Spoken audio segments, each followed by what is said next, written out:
What is up, everybody? This is Tikoy, also known as Richard, but you guys probably know that by now. If you found the channel for the first time, welcome, and thank you for checking in on what we have to offer. Now, specifically for anyone that's new here, please do check in on some of the other videos and let me know what you guys like, what you don't like, sound quality, and maybe the outlay or everything. If you want me to hide this little talk bar or anything like that, I am still working on getting good quality infographics out so I can actually work on giving you guys proper build orders. I want to do it on the site and maybe on the Discord, but that's going to take a little bit of time. I'm a new streamer, don't know too much about all these things. I'm also learning on the way. But yeah, so now I'm gonna be focusing on the Holy Roman Empire. It's my favorites of definitely by far. I feel that they are in a really good place with the recent buff. And I want to give you guys as much content on them as possible because I feel like new players struggle a little bit to get into the game, especially when there's so much learning curve to happen. When you are starting off and when you pick up the Holy Roman Empire and there's such a big rave about it, it's very hard to focus on them if you don't understand them, right? So immediately when you start the game, you start with a prelate and your, I think it's 5 villagers if I'm correct, right? I always go these days with a double scout and you press Control 1 and you can see this one is Control 3. That gives them a keybind, and my town center is Control 2. What number you choose, it doesn't matter, but what it allows me to do, you can see I can jump between my scouts, the town center. Even while I'm on my scout, you can look here at the bottom, I press 2, I'm selecting my town center, and always I have that villager production nice and steady. I can see my population, so you learn to kind of multitask a lot better, and you can see just from a quick comparison how much of the map we've scouted and how effectively we've scouted all these areas. And you want to do that with the Holy Roman Empire specifically because we want to know where these relics are and sacred sites so we can actually play into that. Now with the Holy Roman Empire, what you do, you don't move your prelate at all in the beginning of the game because you take away inspiration time, and you want to take all the villagers onto the sheep immediately. They're too close sheep by, drop them off at the town center, don't take them with you because you end up running out of food very, very quickly because of that inspiration. Now, you take two inspired villagers. The first one that comes out of the town center, you build the house and you send him over to build the gold mine. So he's basically coming out, going there. And then you take 2 of the villagers on the food and you transition them onto the gold because they're going to already be inspired. Take that inspiration to a little bit early on the gold, and now you can see the food and the wood micro very effectively. At under 3 minutes we have everything ready. Now I was a little bit hesitant with my Redsnitz cathedral placement because it's against the English. Front food can be raided, so I cancelled it. I moved it to the back, immediately went over to my lumber camp, and you have 200 wood to start with. So you'll see how quickly now we're on 15 villagers. We did have 5 villagers on the Archon Chapel, but I didn't want to rush the Archon Chapel because this prelate is doing pretty decent here at the back. I'd rather have these villagers on the food because I'm expecting the English player to have some form of aggression early on. Now you can see if you stand on top of the wall segment, you see that little segment, if you stand on top of it, you block the villager from building that. So you don't always have to attack the villager because he can build you in. It's good for the player to always close off here, but against the Holy Roman Empire player, you really don't need to wall this early, especially as the English, which needs very high wood count because their archers are a little bit more expensive on the longbows. Now you can see the slow age up on our side. English player has already started aging up. Emperor Quinn.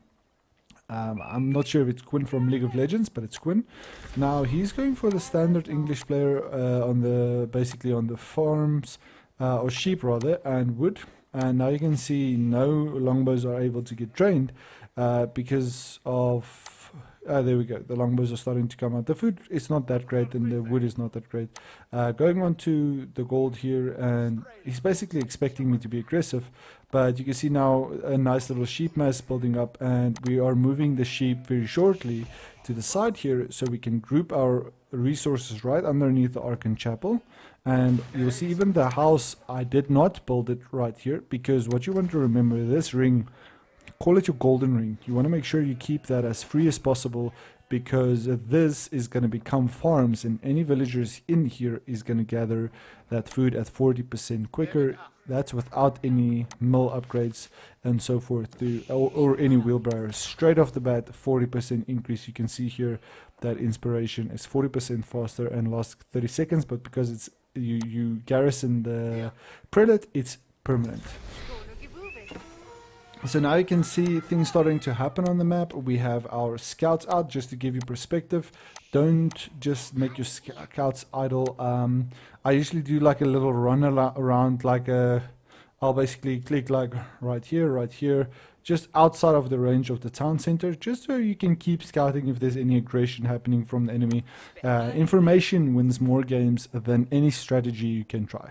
Now you can see how comfortable we are on these resources, and I moved over these wood villagers to the wood line. We are comfortably on 10 villagers on food, 3 on gold, and I'm using gold villagers to build up my economy, because the wood is very important to build up your early game. You want to have at least 5 villagers on wood with most factions, but with the Holy Roman Empire, you know, it's 150 per stable or archery range, and when you are expecting a longbowman, we already saw a few out with the scouts that we had earlier, like you can see right here, longbowmen's moving out, actually going over to stone, but we do scout this out, as you can see, and we do see the longbowmen firing off at us. So we're not expecting too much, but it is very possible for a raid to happen, and that's why you can see the outpost here and immediately a stable with the horsemen. I don't think it's worth with Holy Roman Empire going for a bare castle age anymore, meaning that you go to castle age with 0 units. You want to at least have a few horsemen or something to attack some aggression, something like this. Even if you had a blacksmith down, more advanced English players would have a blacksmith down very, very soon into the game, and some siege engineering and even some spearmen. But if you get away with it by just going for stables, then that's great.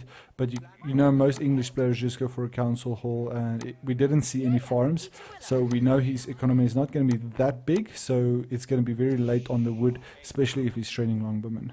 So now you can see the Archon Chapel doing its work. The prelate is garrisoned here. I am creeping. They call it creeping when you take your lumber camp and you move it a little forward every single time. And this is basically 1 tile right here, 2nd tile right here, right? So it's 2 tiles wide, 2 tiles tall tiles. So now you can see how quickly these horsemen are coming out. And we pick up that there is longbow movement with our scout. I'll just go to my perspective again. We can see these little villagers and scout moving forward. So you can see I moved my horsemen, keybound them, so we can have them in position. And as soon as they start attacking, you can see now 6 horsemen right here, a scout right here giving us information. And now, you know, horsemen counter archers, and it's just going to be a rundown. And that's all we wanted, you know, just stop that early aggression, stop them from losing villagers. And this is very, very expensive for an English player, because now that's 5 archers lost. That is 250 wood, and 4 times 5, that is 200 food. So that's already what he lost just with the 5 archers. And now you can see we're trying to chase down the villager here, but these 2 is just basically forcing the gap so they don't come and harass us. Immediately countering with archery ranges, because now he saw the mass horsemen, and very soon, you know, it's a responsive thing for any player to do this going onto a barracks, because now you want to counter the horsemen with spearmen. We do spot out the stone.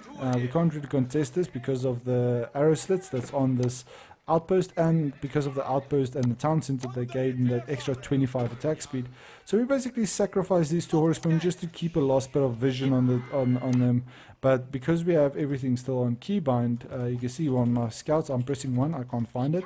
There's my scout on 3, town center on 2, villagers still consistently producing 29 on our side and 29 on the enemy side. So didn't get any villagers, but we do have a very stable army right now. And you can see I transitioned after I got onto 9 or 10 wood. You can see this one is idle right here. You want about 10 on wood very early. Before 10 minutes, you want to have at least 10 on wood. The reason for that is once you have this castle age, you want to transition into archeries. You want to have at least enough wood to go for horsemen. And you know your archeries are going to counter spearmen. And it's basically dependent on the faction. If this was a Rus player, you know, that's going into you know, early knights, or a French player with early knights, this would have definitely not been stables. This would have been barracks for the spearmen, and maybe a single barracks with a double archery range, so you have those archers and spearmen to counter the early French aggression. Against Rus, the same thing. Against a very aggressive early who else can rush? Maybe an Abbasid player, they're going to rush with spearmen, so archers. But you get the point, you know, you choose your units based on what you see with your scouts, right?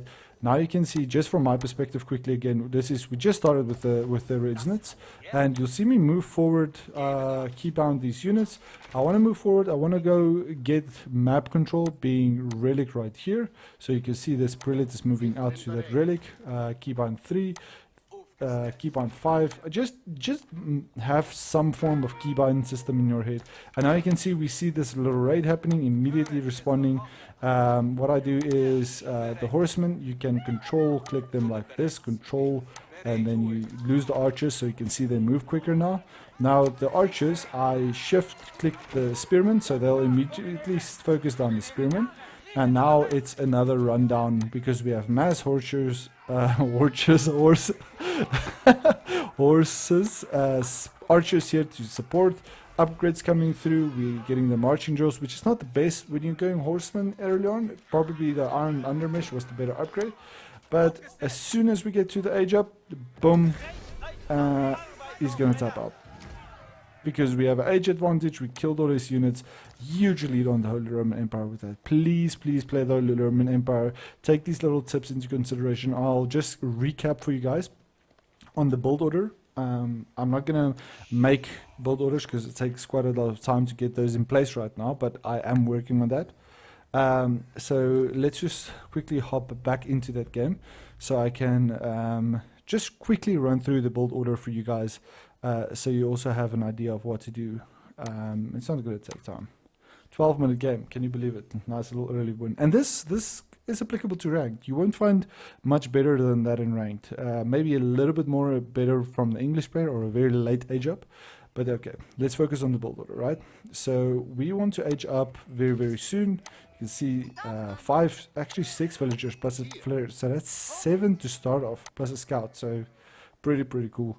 Okay, but all 6 goes onto the food. You can start with the scout immediately. You'll see I'll change this instead of a villager. I personally like going villager scout, and the only reason is because you get these build orders done. It's a little bit easier on the micro for me.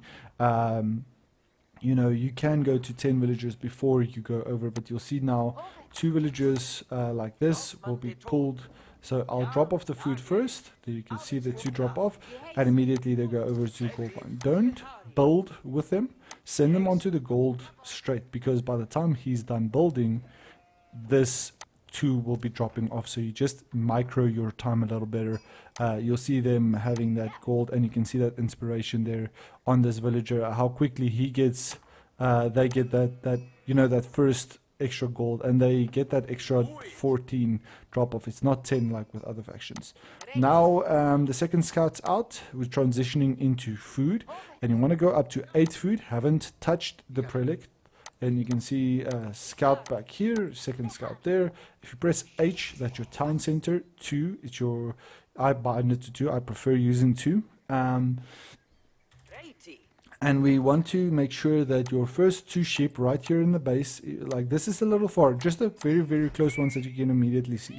Just let your scout capture them, move your scout to start scouting, and just double click it or drag over the sheep and get them back underneath the town center. You can see the Holy Roman Empire eats through the food like crazy. Now, with this micro, you will have a very consistent age up under 4 minutes. And you don't want to speed build this, the Arcane Chapel. There's no reason for you to waste 4 or 3 villagers for maybe 2 or 3 minutes in the early game to build that, or minute and a half to build your landmark.